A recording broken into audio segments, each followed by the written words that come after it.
Muito bem, nossa primeira leitura retoma onde a gente parou ontem. É Paulo naquela circunstância do eu não tenho mais culpa.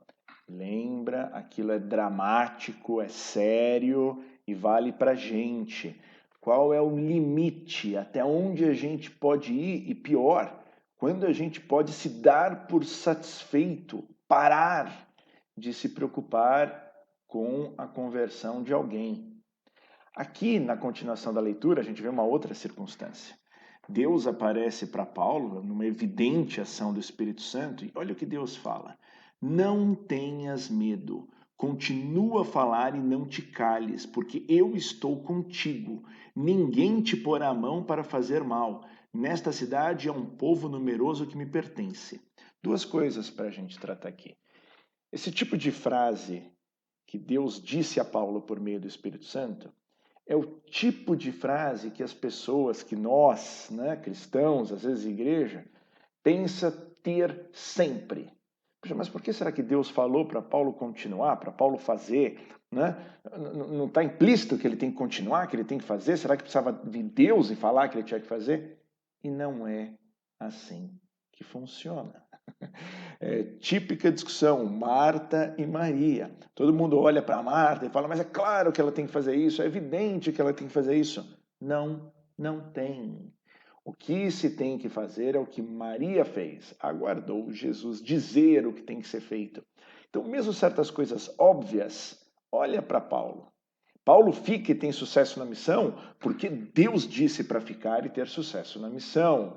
Nosso Salmo 46, o Senhor é o grande rei de toda a terra. E agora nosso evangelho é a exata continuação da onde a gente parou ontem. Você vai se lembrar, vossa tristeza se transformará em alegria.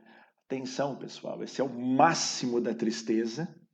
É exatamente você ficar privado de Deus, na medida em que Jesus não tinha ressuscitado. Aquele Deus para você ainda não é pai, ele é só um Deus rei. Privado de Jesus, que estava morto e ainda não tinha o Espírito Santo.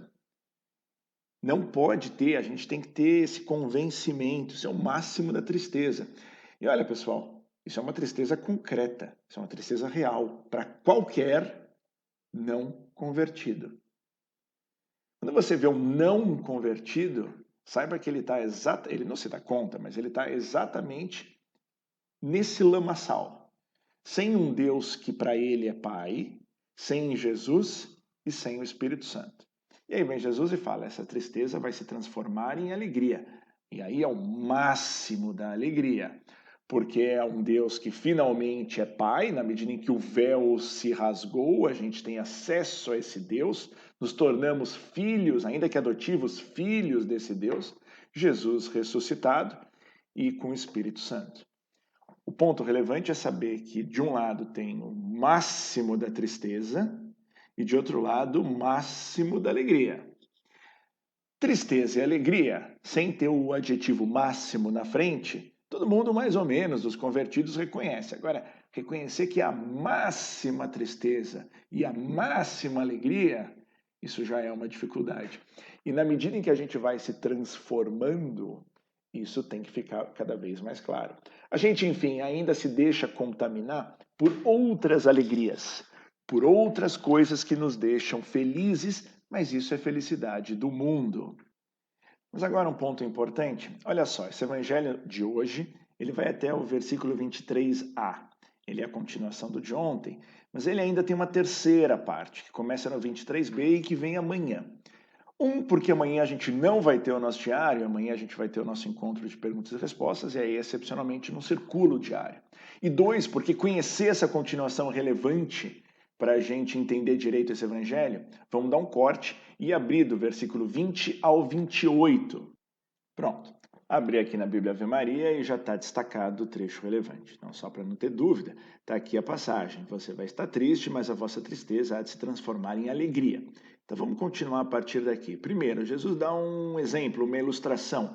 Ele fala de uma mulher que está para dar à luz, aquele sofrimento todo, aquela bagunça toda do momento do parto, dor tal, para então uma alegria incomparável quando a criança nasce.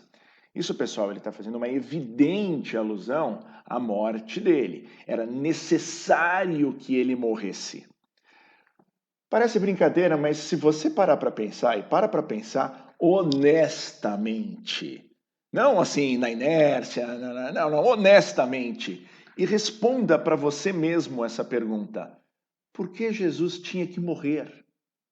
A gente já se fez aqui nessa conexão bíblica várias vezes essa pergunta e já deu respostas que são bem substanciosas. Mas ainda assim, se faz a pergunta: por que Jesus tinha que morrer? E ele tinha que morrer, porque aquele era o sacrifício perfeito de um cordeiro perfeito, único capaz de sanar o efeito do pecado.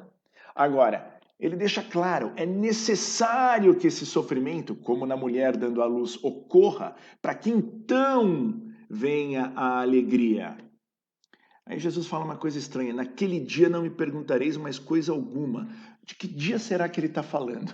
Do dia da ressurreição? Porque olha só, no dia da ressurreição, os apóstolos não só fizeram um monte de perguntas para Jesus, como eles não eram nem capazes de formular a pergunta. Então é evidente que Jesus não está falando: oh, você não vai me fazer pergunta porque você não é capaz de fazer a pergunta. Eles fizeram pergunta, eles fizeram um monte de burrada, eles não estavam entendendo nada, eles viram Jesus e ainda assim não acreditaram.